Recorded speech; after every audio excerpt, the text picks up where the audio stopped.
E o David vai fazer o preparo da noite de hoje. Boa noite. O preparo da noite de hoje, ele é do livrinho Vida Feliz, psicografado por Divaldo Franco e ditado pelo espírito Joana de Ângeles. É o texto de número 38. Usa a verdade com o objetivo de ajudar, jamais como uma arma de agressão ou revide. A verdade é qual diamante que exige adequado envoltório para manter-se seguro e, quando atirado para alguém, não ferir. A tua talvez não seja a verdade legítima, ou pelo menos não será a completa. Preserva para o momento próprio, no qual possas dignificar e erguer quem caia, ou se esteja precipitando em abismo de loucura e ilusão. A verdade é um assunto difícil, principalmente porque até no momento que nós erramos, a gente naquele momento acha que está com a verdade e tem a verdade. Aquela é a nossa verdade. A grande questão é que a verdade, ela sequer absoluta, ela tem propriedade e ela se manifesta dentro da gente da mesma maneira. Sempre quando a gente pensa na verdade, a gente acha que ela tem essa propriedade. Mas a verdade pode ser igual ao momento que você olha para uma ponte e fala assim: eu quero atravessar essa ponte. E me disseram que ela aguenta o meu peso. Você, em determinado momento, atravessa a ponte e vai descobrir que ela caiu, que ela ruiu, que ela não aguentou você. Essa crença que eu podia atravessar, que ela ia me aguentar, ela nesse momento não é verdade. Mas eu podia atravessar a ponte. Eu podia atravessar a ponte, chegar do outro lado e ela simplesmente aguentar o meu peso. E é interessante porque essa mesma crença, ela vai ser verdadeira. A minha experiência determina aquilo que eu chamo de verdade.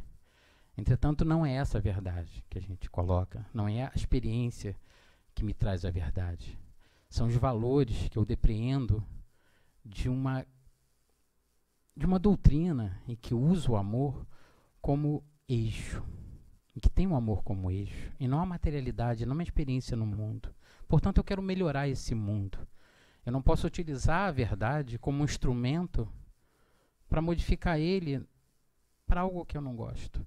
A coisa mais surpreendente que me passou quando eu li a Joana é que ela usa o amor como um instrumento. A verdade é um instrumento, ela pode modificar as coisas, ela pode aperfeiçoar, ela pode me levar a mundos que eu não suponho. E a grande questão é: você quer ter a verdade para si ou você quer conhecer a verdade? Essa é uma proposição que você necessita sair de si para ter contato com ela, com essa realidade. Uma boa palestra para todos.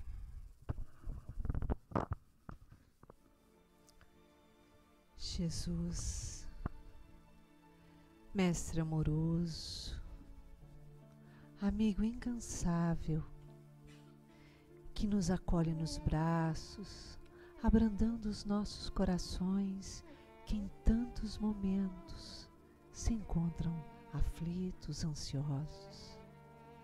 Nos alivia na serenidade, fazendo-nos sentir a batida do seu coração em nós.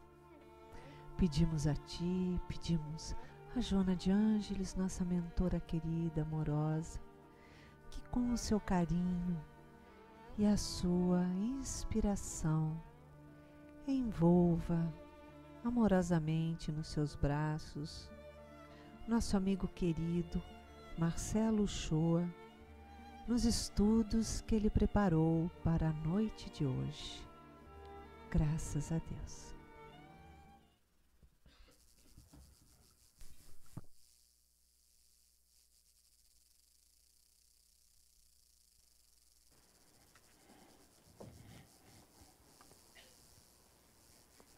Bom, boa noite, muita paz a todos. Para aqueles de nós que estávamos aqui no sábado, vão recordar que a gente usou um material e 3/4 partes do tempo aparecia a minha imagem ao lado de minha esposa no jardim da Federação Espírita Brasileira, né? Do prédio da Unificação ali, Deus, Cristo e Caridade. Então eu combinei com a Jana o seguinte, dessa vez a gente não vai fazer nada com recursos espetados na tomada, né? A abstração feita a esse camarada aqui, que tem algumas anotações, a gente, né, Jana? Hoje essa noite a gente aboliu recursos audiovisuais, né? Muito embora a nossa conversa seja um recurso audiovisual, né? Isso seria objeto aqui de um outro estudo, mas quando a gente aplicava seminários de evangelização, era muito comum a gente conversar com os evangelizadores, porque os recursos multimídia que a gente chama, né, são aqueles que apresentam mais de uma mídia, portanto mais de um meio. Então, se nós conversamos, no momento em que a gente fala e tem uma música de fundo, ali já tem mais de um meio. Então, o teatro de fantoche para evangelização é um recurso multimídia, porque tem mais de um meio. E, as mais das vezes, gera muito mais atrativo para a criança do que exatamente um filme projetado na tela. Ah, vamos passar um filme e a gente não consegue tangibilizar de fato o que a gente objetiva com o filme. A gente pensa primeiro no filme, isto é, pensa primeiro na atividade meio em detrimento da finalidade. E talvez por esse motivo, né, por esse conjunto de reflexões, pensando no objetivo e não tão somente no meio, a gente entendeu que na noite de hoje valeria muito a pena trazermos para falar sobre o valor do serviço no bem, reflexões que estão anotadas na codificação espírita. A gente costuma dizer assim, se vamos falar sobre o aborto numa casa espírita, assim o façamos à luz da doutrina espírita, porque estamos numa instituição espírita. Então, se nós vamos falar, por exemplo, sobre os psicotrópicos e a forma sobre a qual elas nos influenciam e como estão dispostas na sociedade e os seus desdobramentos, assim o façamos à luz da doutrina espírita. Então, vou dizer para vocês que com 43 anos de idade, meu filho diz assim, pai, você já está cheio de coisinha, né? Coisinha para ele são talvez aqueles toques, né? Ou aquelas visões mais ortodoxas. Então, quando estamos num trabalho espírita, a nossa preocupação é sempre buscar versar o tema à luz da doutrina espírita. Parece óbvio, mas as mais das vezes a gente visita aí pelo país determinadas instituições que produzem certos cochilos nesse aspecto. Então, e para exemplificar isso, eu me recordo e eu vou contar só o milagre. O santo a gente vai deixar para lá, né? Só o milagre. Eu fui convidado para falar sobre mediunidade numa instituição espírita e era de manhã, um domingo de manhã, não visitava o frio que nós estamos colecionando aqui, né? Mas era aquele friozinho gostoso e no início da reunião, uma pessoa acercou-se do proscênio, né, do ambiente ali onde o palestrante faria a exposição, no caso o convite foi para que eu fizesse a palestra, e a pessoa se apresentou como um professor de educação física, pediu para que todo mundo levantasse, ia lá Paulo Cintura, para quem é da década de 80, lembra muito da escolinha do professor Raimundo, ia lá Paulo Cintura, promoveu um conjunto de exercícios para que as pessoas ficassem animadas para a palestra espírita. E eu confesso que eu olhei aquela cena com uma certa melancolia, né? Porque as pessoas, muitas delas, as senhoras e pessoas já com 70, 80, imagina o professor Dr. Jorge Andréia, com 100 anos de idade, apoiado numa bengalinha, tendo que fazer exercícios, né, para que ele se mostrasse animado para receber a palestra espírita. Mas esses são cochilos que muitos de nós visitamos, por nós comermos essa sopa, esse alimento nobre, que é a informação doutrinária, sem visitarmos essa sopa quente colocarmos a colher no meio, e aí a gente se queima. Ou então aqueles de nós que pegam uma fruta saborosa, como uma banana, por exemplo, e a pessoa descasca a banana, joga a banana fora e come a casca. Essas duas abordagens, que às vezes nos visitam, elas são por nós depreendidas desse jeito, porque no estudo da doutrina espírita a gente faz tudo, menos estudar espiritismo. Isso quem diz, essa tese não me pertence. Júlio César Grande Ribeiro, quando do centenário do espiritismo recebeu uma mensagem por psicografia do nosso querido codificador, Hippolyte Léon Denisard Rivaio, que recebe, dado por ele mesmo como um druida numa existência anterior, o pseudônimo que a gente conhece, Allan Kardec. E no final da mensagem psicografada por Júlio César Grande Ribeiro, está ali o nome de Allan Kardec. Ele, por um processo, quem conheceu, quem teve a possibilidade de conviver, nem que seja por pouco tempo, ele era um homem assim que escolhia as palavras, tinha um halo de tendência ao exercício dele mesmo pela humildade, pelo conservadorismo das próprias atitudes. Quando ele olha a mensagem e lá embaixo está escrito Allan Kardec, ele amassa e joga na lata do lixo. E a diretoria da Federação Espírita Brasileira pega a mensagem na lata do lixo e observa tratar-se pelo conteúdo, de fato, uma mensagem do codificador que vai publicado no Reformador algumas vezes. E lá, dentre outras coisas, o codificador do Espiritismo diz assim para nós: muitos de nós que nos dissemos espiritistas sequer conhecemos as 5 obras básicas. A primeira vez que eu tomei conhecimento dessa mensagem, eu contava ali uns 12 para 13 anos de idade, eu registrei como um puxão de orelha para mim. Opa, eu me digo espiritista e aí eu preciso conhecer o que a gente gosta de chamar de Pentateuco, né? Tem algumas palavras que é só espírita que fala. Pentateuco é uma delas. Você está numa roda ali de cafezinho, alguém fala vicissitude, você é espírita, né? Porque já sabe, né? E por aí vai. Então, Pentateuco é uma delas. São os 5 livros que representam o alicerce, representam a base. E a palavra base vem de alicerce mesmo, vem de fundamento. Aquilo é fundamental. Sem aquele alicerce, como é que eu construo um prédio de muitos andares? Eu projeto na dimensão do seu alicerce. Então, quando da construção, com quantos andares eu quero essa edificação? Eu quero com 20, com 30. Então, a fundação precisa suportar a dimensão que eu me proponho. A reflexão metafórica é a seguinte: o que eu me proponho em relação ao estudo? Qual é o nível de abordagem que eu pretendo depreender no estudo da doutrina espírita? Quão maior for o meu salto, quão maior a minha necessidade de alçar voo, o meu plano de voo, esse meu alicerce precisa estar na razão direta, isto é, o meu fundamento, a minha base precisa ser grande. Porque senão, por exemplo, eu leio um romance espírita e eu não fico nem com a opinião do autor, eu não fico nem com a opinião da doutrina espírita e quiçá com a minha própria, porque eu não entendi nenhuma das duas.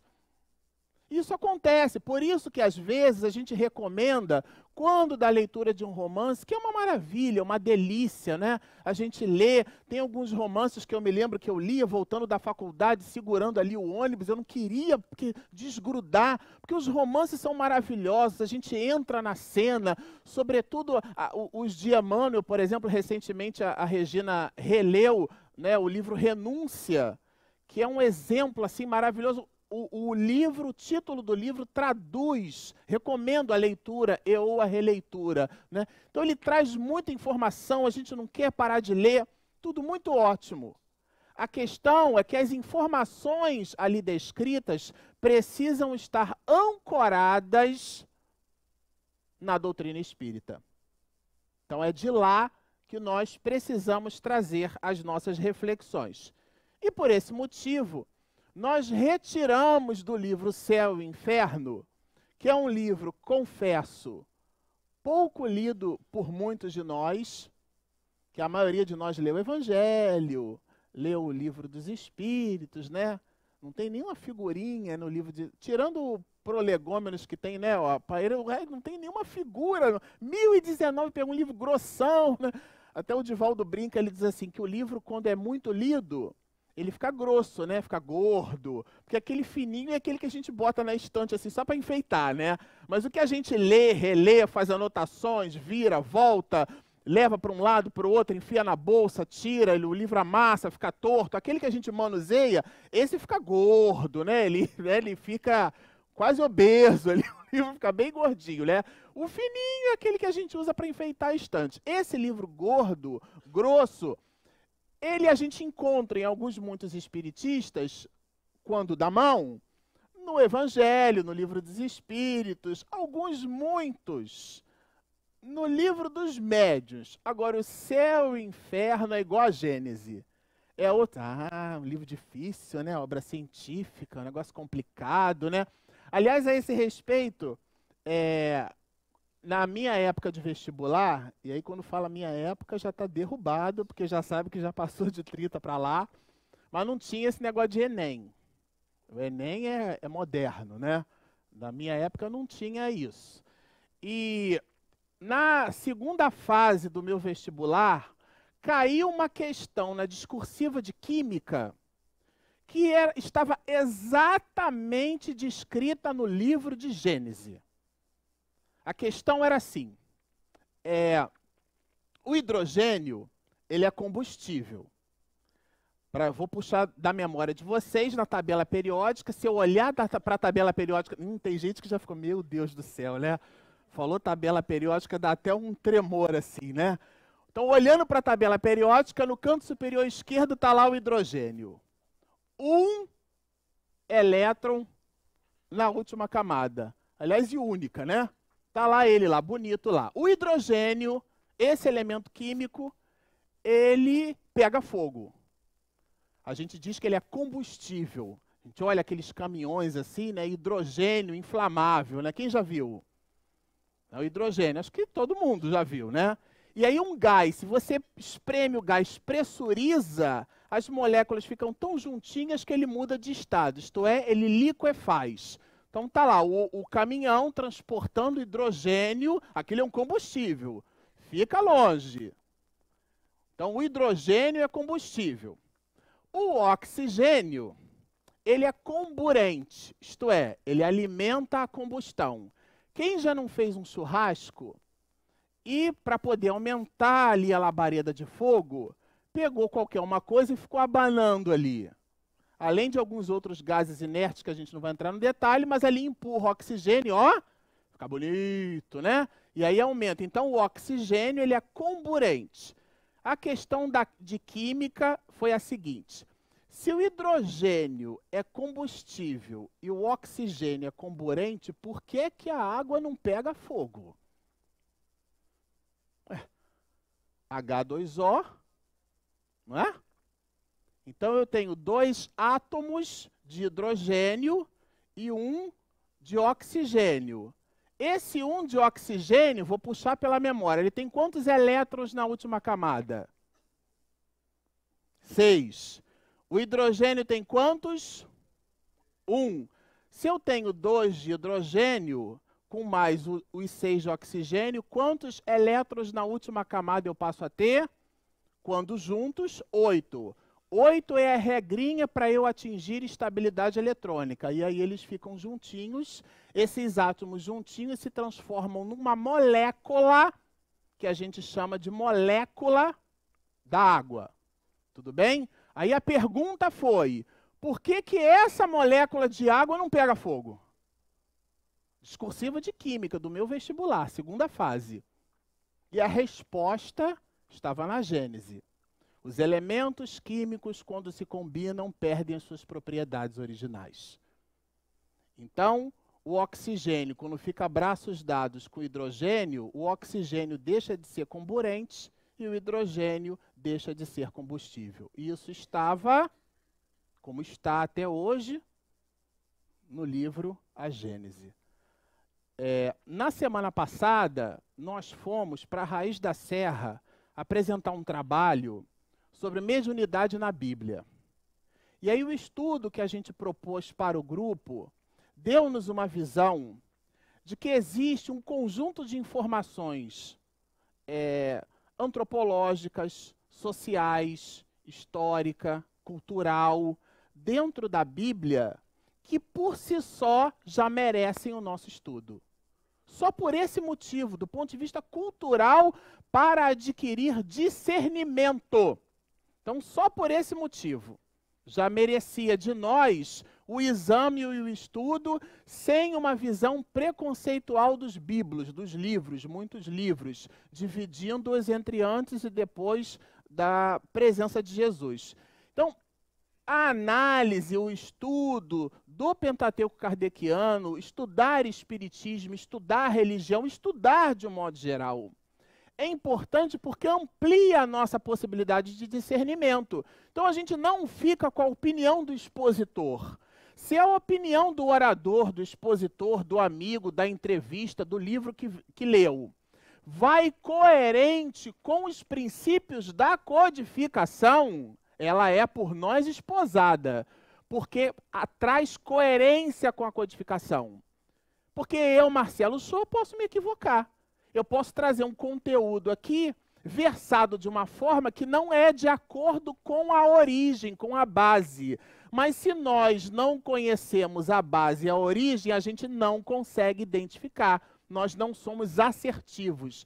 Então, para falar sobre o valor do bem, nós pensamos no livro Céu e Inferno, sobretudo na segunda parte, que existe um conjunto enorme de depoimentos de espíritos.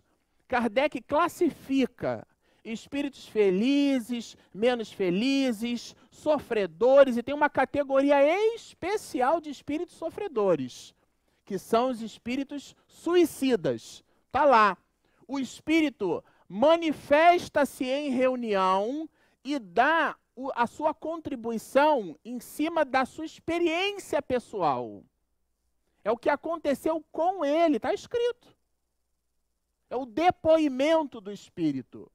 E nesse depoimento, ele diz o que acontece com ele. Para falarmos sobre o valor do bem, nós pensamos dois. A Iraci disse que eu tinha até meia-noite, a gente consegue falar sobre esses dois. Que tem mais de 30 lá. Só sobre espíritos felizes. Tá certo? É a segunda parte. Bom, nesse há um depoimento que nos chama muito a atenção, porque remete já a uma ausência de conceito que às vezes a gente faz sobre as questões relacionadas à felicidade, que é o depoimento de uma condessa, a Condessa Paula. A Condessa Paula, o depoimento desse espírito está disposto numa posição da segunda parte do livro Céu e Inferno, que trata sobre espíritos felizes. Aí, sem nem ler o depoimento dela, a gente já começa a depreender algumas reflexões. A primeira delas, não está escrito em lugar nenhum que para ser feliz no mundo espiritual tem que ter uma vida, como dizem os meus colegas no trabalho, de sofrência. A pessoa tem que sofrer. Tem que ter uma vida de desgraça. Ih, é rico? Ih, Jesus falou que o rico... é mais fácil um camelo passar no fundo de uma agulha do que o rico entrar cadinho, coitado dele, né? Ele é rico, ele vai se dar tão mal. A vida dele é uma desgraça, né? Quando ele chegar no mundo espiritual, olha como ele vai sofrer. E aí o livro Céu e Inferno, Kardec já quebra isso. Porque pega o depoimento de uma condessa e encaixa esse depoimento na categoria de espíritos felizes. Espírito que desencarnou, chegou no mundo espiritual e não é que eu me dei bem mesmo. Tá certo? Aí vamos ler o que ela traz para a gente de informação. Primeiro, Bela. Bela. Ah, não. Para você, a beleza é uma dificuldade para a sua evolução, não. Para evoluir, tem que nascer feio. E é belo? É bonito? E esse daí tá perdido, Iraci. Vai voltar para o mundo espiritual totalmente, porque é o que a gente pensa, né? Aí o primeiro adjetivo do depoimento dessa condessa é que ela é bela. Bela. Aliás, a gente tem aqui a imagem de Joana de Ângeles, né? Tudo que Deus faz por sobre a face da terra é belo. Você olha para uma orquídea. Olha para o leão. Para um animal. Está faltando alguma coisa ali? Está faltando no design daquele animal? Nossa, essa onça é horrorosa, esse design horroroso. Existe isso? Foi Deus que fez. Tudo, em caixa alta, tudo o que Deus faz é perfeito. Ué. Então, existe um propósito. Existe um propósito. E a vida dessa condessa já começa com esse propósito, já demarcado. Olha, ela nasceu bela, jovem, desencarnou jovem, né? Desencarnou rica e de estirpe ilustre. Porque tem o emergente, né? Tem o emergente. A pessoa tem o dinheiro, mas, nossa, só Jesus. Né? Aí seria outro assunto, né? Vamos deixar isso para depois. Né? Senão eu posso até me comprometer, viu? Bom, estirpe ilustre. Esta era também, a despeito dessas qualidades que foram enunciadas e que isso eu não tirei da minha cabeça não, tá? Tá no livrinho lá. Recomendo a leitura. Parte 2ª do livro. Aliás, eu recomendo todo o livro, tá certo? Eu já aviso que é grosso, não tem figurinha, mas a leitura é deliciosa. Bom. Esta era também perfeito modelo de qualidades intelectuais e morais. Essa condessa chega no mundo espiritual como perfeito modelo de qualidades intelectuais e morais. E, conjunção aditiva, uma coisa e outra, as duas. Bom, faleceu, não viveu 100 anos como nosso querido Jorge Andréia. Faleceu contando 36 primaveras. Faleceu com 36 anos de idade. Isto é, entre nós viveu aquilo que poderíamos dizer como pouco. Ah, não deu tempo de fazer muita coisa. Não parece que não é essa a análise que o livro está trazendo. Mas vamos continuar. Seu necrológio é daqueles que podem resumir-se nestas palavras de 1000 bocas repetidas. Quer dizer, todo mundo falava sobre ela. Nossa, mas morreu tão cedo, né? Tão boa. Por que Deus é assim? O ruim, ele fica muito tempo, né? 70, 80 se traz da minha vida. Agora o outro é bom, vai tão cedo, né? Por que acontece? Deus faz errado, né? Muito bem. Felizes os que assim fazem abençoada a sua memória. As pessoas reverenciando. Ela era boa, meiga e indulgente, sempre pronta a desculpar ou atenuar o mal, em lugar de aumentá-lo. Era o comportamento natural dessa mulher. Jamais a maledicência lhe conscurpara os lábios. Ela não falava mal de ninguém. É a diferença que a gente observa no Livro dos Espíritos, que Kardec resolve classificar. Vamos botar aqui ordem nesse negócio? Vamos classificar aqui a evolução entre nós mesmos? E aí ele põe na questão 113, classe e ordem única, na verdade são 3 grandes ordens em 10 classes. É um clássico, né? Recomendo a leitura. Para quem gosta de anotar, está nas questões 100 a 113. Recomendo fortemente a leitura.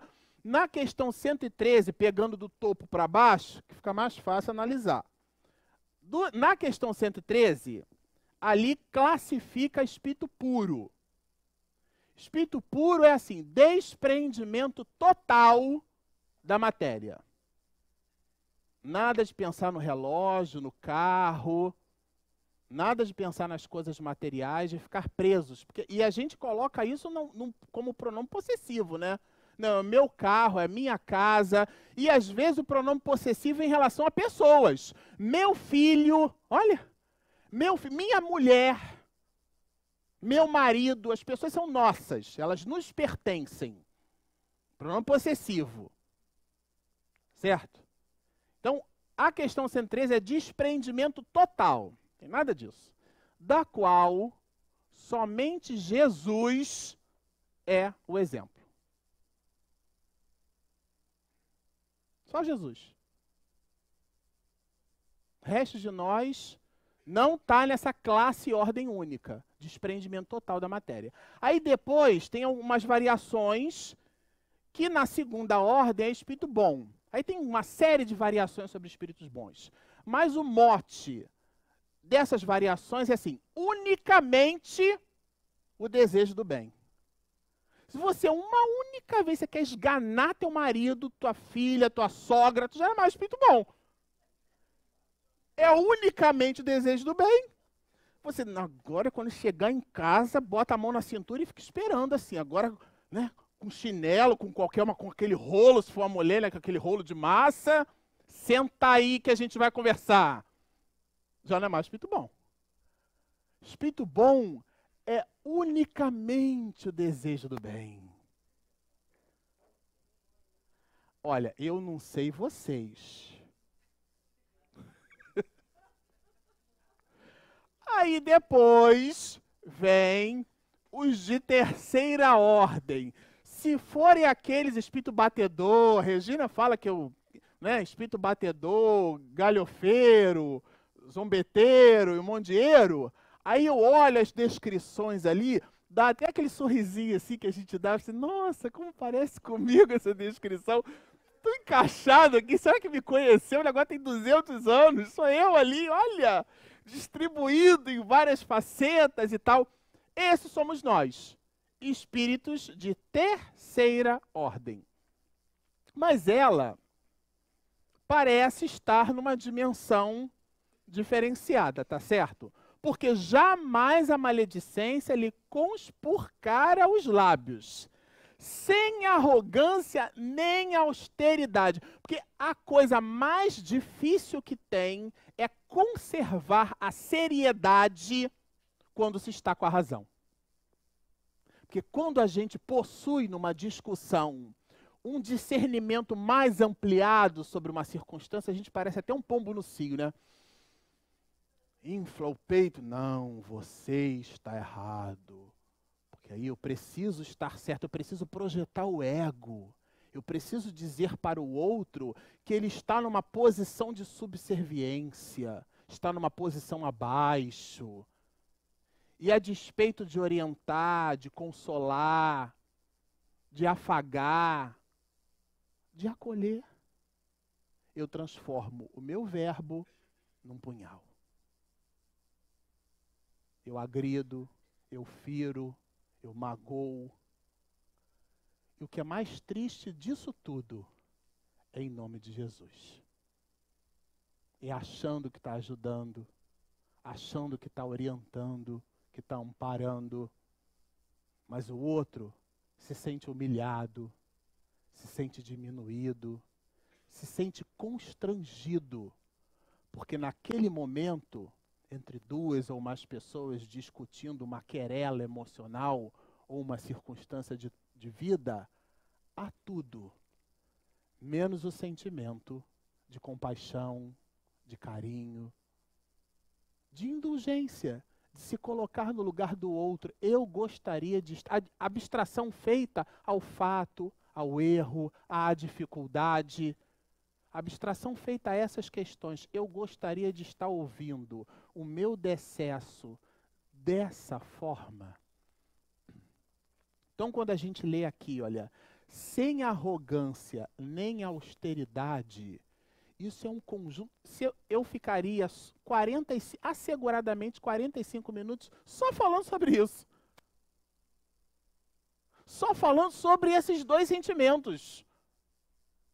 Porque nas relações humanas, aonde a gente mais projeta o ego é no momento em que nós estamos pseudo-verdadeiros. Então a gente se coloca numa condição e a gente humilha, fere, apunhala. Mas não parou aí, não.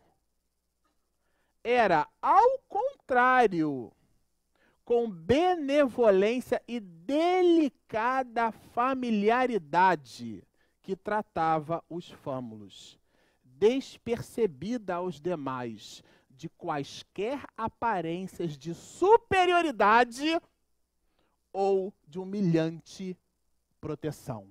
Esse binômio eu achei fantástico. E eu vou repetir. Olha, despercebida aos demais, se movimentava em relação aos outros, era uma condessa, se movimentava em relação aos outros, aos demais, de quaisquer aparência de superioridade ou de humilhante proteção, porque às vezes a gente dá, mas faz questão de dizer para o outro que você está dando. Você dá, mas coloca a pessoa na posição que você quer. Você vergasta o outro. Para que ele se submeta, inclusive, no futuro, aos seus caprichos emocionais. Quando eu contava uns 20 e poucos anos de idade, e aí eu vou contar de novo o milagre e o santo a gente deixa para lá. Eu trabalhei num hospital, Hospital Naval Marcílio Dias, eu era militar. E nesse hospital, trabalhava na área de TI já, na área de informática, e de repente, um médico acercou-se de mim e disse o seguinte: olha, eu tenho uma clínica, e essa clínica, eu tenho vários computadores nessa clínica, e eu estou achando que esses computadores estão com vírus. Eu era um garoto. Na verdade, a Iraci comentou do professor Jorge Andréia, né? E o professor César Reis é chamado pelo professor Jorge Andréia de garoto, né? Outro dia eu ouvi isso e falei, mas eu então nem nasci ainda, né? Porque um tem 70 e tantos, outro tem 99, um chamando o outro de garoto. Eu falei, gente, eu tô lá ainda na minha mãe, né? Não nasci, né? Então, eu era um garoto. E ele acercou-se de mim e disse assim, olha, minha situação é, quanto você me cobra para ir até o meu espaço, até a minha clínica, com esse conjunto de computadores e resolver o problema dos vírus? Eu tenho uma outra impressora lá para instalar na rede, enfim. Aí eu disse assim, olha, mas o meu problema, disse ele, era mais a questão dos vírus, porque aquilo estava me atrapalhando. Disse ele para mim, eu disse, olha, se o problema for muito simples, eu identificar, porque aí de fato, às vezes o desdobramento do assunto causa muito mais danos do que a ação corretiva, né? Às vezes a ação corretiva é algo tão pontual e tão rápido de ser feito. E eu disse, olha, se for algo assim dessa natureza, eu não vou cobrar nada para o senhor, não. Eu contava uns 20 e poucos anos de idade, ele mudou a expressão, ficou sério, bastante sério, pesado, olhou para mim e falou assim, então deixa para lá. Mas por quê? Porque eu não gosto de dever favor a ninguém. O trabalho é uma relação comercial. Você me diz quanto custa, eu avalio se tenho condição de cobrar, de lhe pagar. Porque se você faz o trabalho para mim e eu não lhe pago, eu tenho uma dívida de gratidão com você. E essa dívida eu não gosto de ter com ninguém. Eu achei aquilo duro, porque foi a primeira vez que esse tipo de sentimento se me mostrava na minha existência. Mas depois, não tenho o lastro de 100 anos de idade, mas com 43 já posso depreender que isso não era um privilégio só daquela pessoa. A gente dá aos outros e diz assim: poxa, mas eu fiz isso para você e agora é assim que você me retribui? Isso é uma moeda de troca. Isso é um sentimento baseado em interesse, em troca. Mas eu fiz isso e é assim que você me retribui? A guisa de verdade, da espontaneidade, do sentimento e da verbalização do fato, do ponto de vista de reestruturação moral da pessoa que o diz, é uma oportunidade. Porque ela não entendeu a dinâmica do sentimento. Porque o sentimento de verdade é o que dá sem esperar em troca. A abstração feita à dificuldade desse movimento, o conceito é esse. Mas quando a gente não analisa do ponto de vista conceitual as virtudes, a gente as considera um instrumento de troca, uma moeda. Eu dou e quero de volta. E cobro do outro todo o movimento de pseudo-bondade, porque é uma projeção de ego, na forma de reconhecimento sobre a atitude. Aqui que eu estou dando, assim, ó. Depois que André Luiz, ele trouxe para nós essa história de bônus hora, aí então acabou, né? Bota na conta aí, Senhor. Estou dando a sopa aqui no centro, estou alimentando um bônus hora, esse aqui 2, esse está difícil. Lavei 15 pratos, quanto dá isso de bônus hora? Que a gente cria uma contabilidade com Deus. Criou uma contabilidade. Eu estou recebendo porque estou dando. Cria uma relação contábil. Uma relação de troca. Aonde eu tenho créditos não pelo prazer de doar, mas pela projeção de ego na atitude de dar. Então o que eu dou é coisas, eu não me dou. Dia das mães, dia dos namorados, a gente compra qualquer presente, vai jantar em qualquer lugar, porque o importante é viver o comercial. Então eu compro qualquer presente para minha mãe no dia das mães, com qualquer perfume, em qualquer lugar. Que aí, o que eu faço com esse movimento? Eu coisifico o amor. Eu transformo o sentimento num objeto. E eu dou para o outro o objeto como se aquilo representasse o meu sentimento. E a gente acostumou com isso. E nós somos teleguiados pela sociedade para nos comportarmos como zumbis sociais, visitando qualquer shopping center, em qualquer lugar, para comprar qualquer coisa, porque todo mundo faz.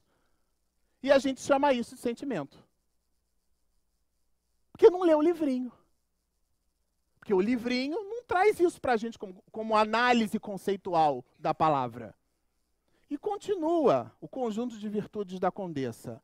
Compreendendo que as pessoas vivem do trabalho, não são redentos e que, conseguintemente, têm precisão do que lhes deve ser, já pela sua condição, já para se manterem, jamais reteve o pagamento de um salário. Isto é, era nobre, tinha dinheiro, mas não deixava ninguém à guisa de viver por si mesmo. Não, eu vou gozar. Deixa de pagar o salário da pessoa. Eu sou um empresário. Importante, eu vou descontar o INSS dele, mas não vou recolher, não. Eu vou descontar o fundo de garantia e não vou recolher, não. E depois eu apareço na televisão, não, estamos negociando a dívida. Isso é roubo. Apropriação indébita. Ou seja, isto é um ato de nobreza, honrar. É o lado de César, na esfinge, na moeda. Dai a César o que é de César. E continua o livro. A simples ideia de que alguém pudesse experimentar uma privação por sua causa ser-lhe-ia um remorso de consciência. A mulher não conseguia viver, quer dizer, entendendo que o seu comportamento prejudicava outras pessoas. quando a gente fala de nobreza, essa nobreza, no caso dela, era uma nobreza comportamental. Tá certo? Olha, ela não pertencia ao número dos que sempre encontram dinheiro para satisfazer os seus caprichos, sem pagarem as próprias dívidas. Isso aqui é uma regra social. A gente lê lá em Rousseau, é isso aqui, né?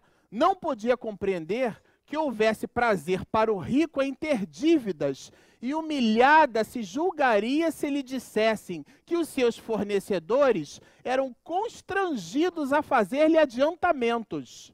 Também por ocasião de sua morte, só houve pesares, nenhuma reclamação. Retidão de juízo, era uma pessoa nobre. A sua beneficência era inesgotável.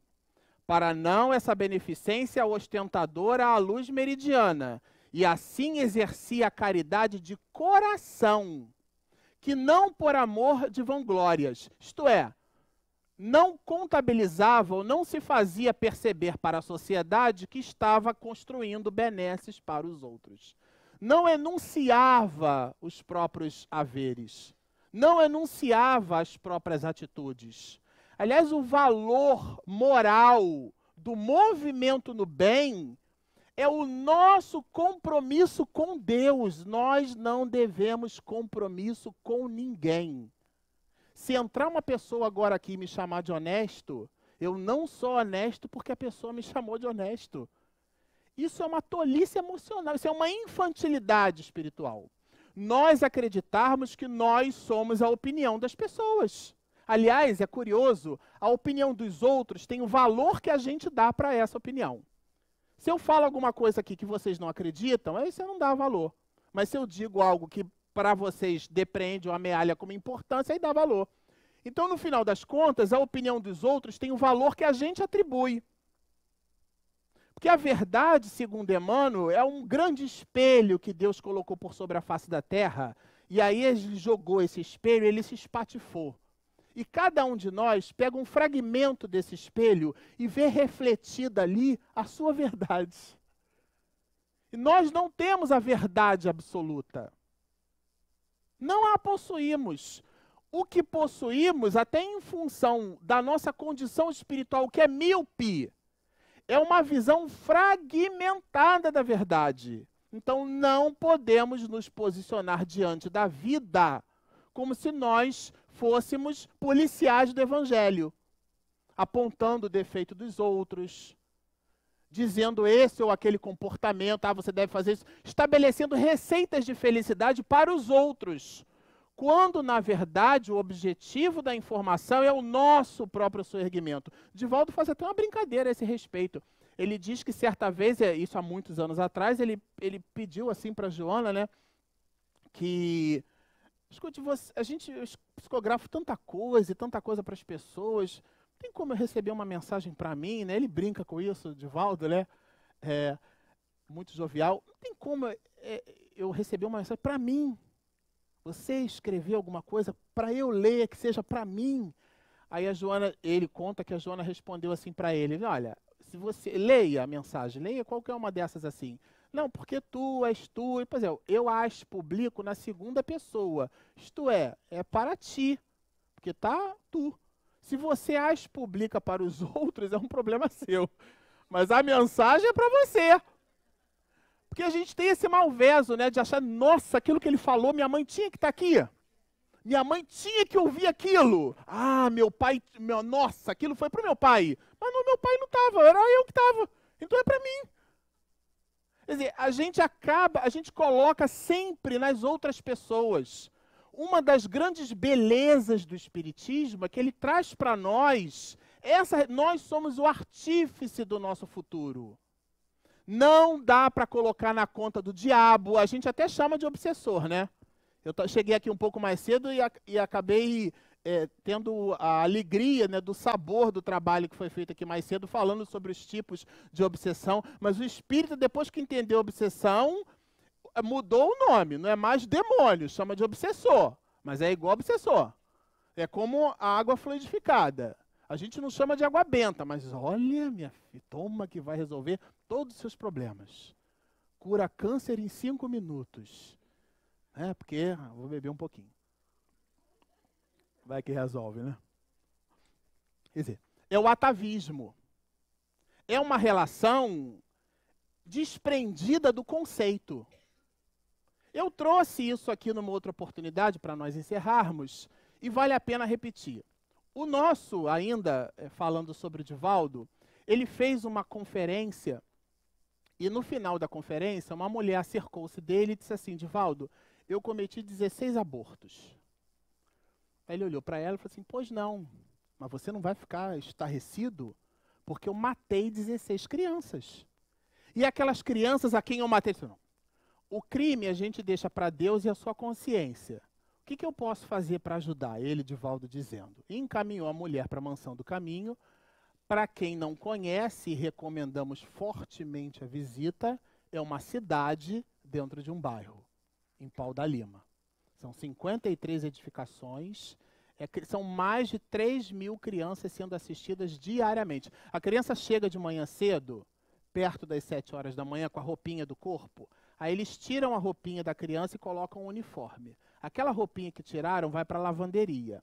Aquela roupinha é lavada e passada. A criança fica o dia inteiro com o uniforme. No final, a criança troca o uniforme pela roupinha lavada e passada. E ela volta para casa com a mesma roupa lavada e passada, totalmente higienizada e ainda com alguns pertences para alimentá-la e a própria família para onde ela vai. Isso todos os dias.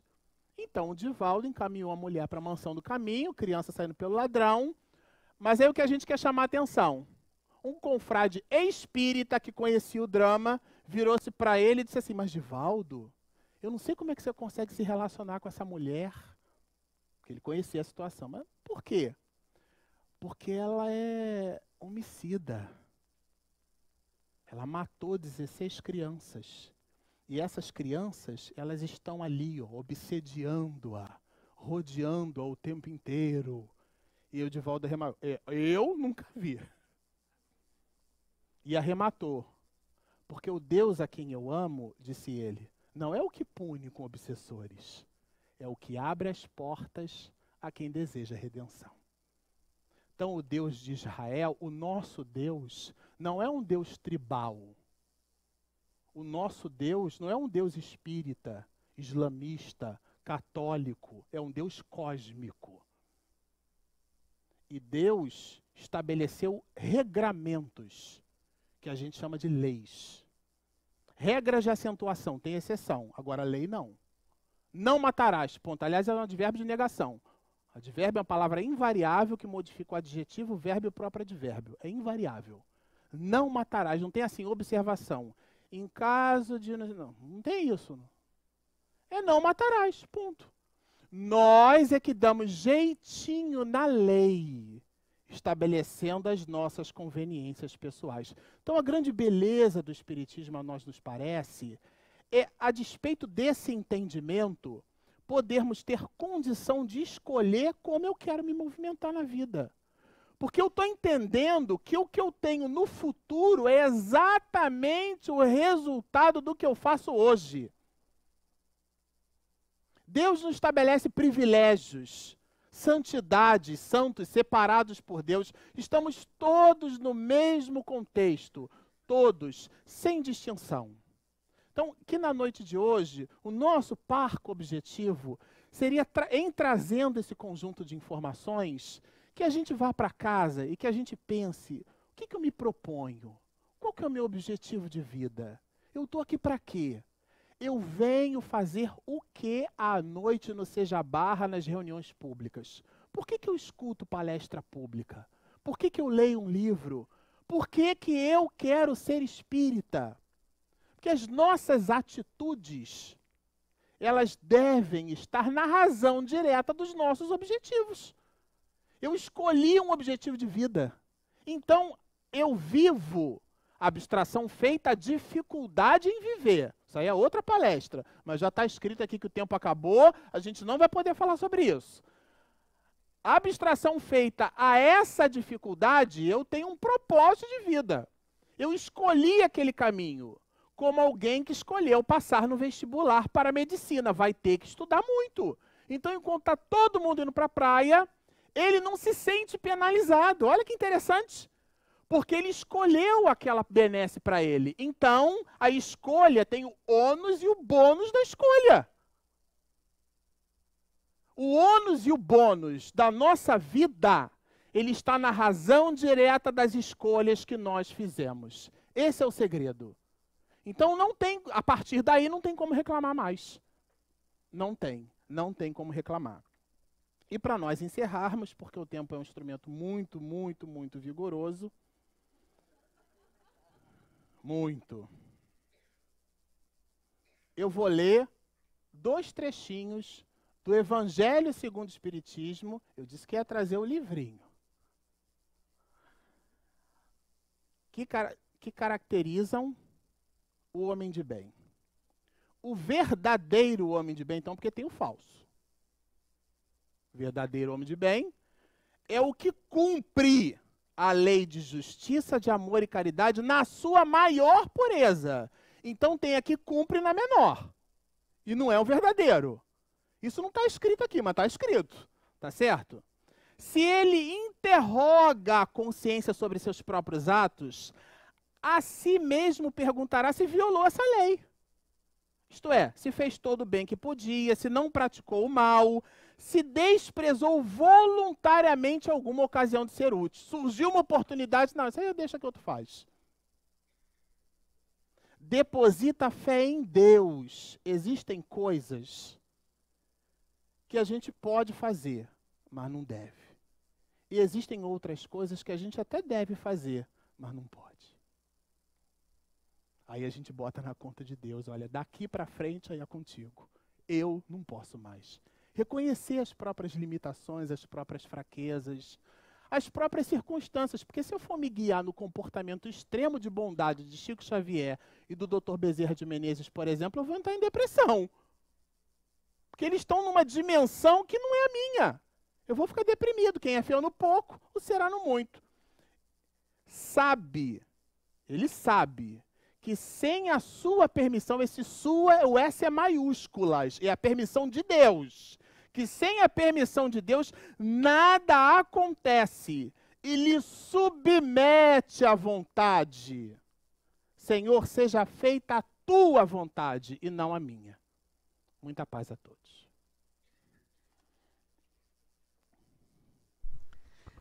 Chegou o momento do passe. Vamos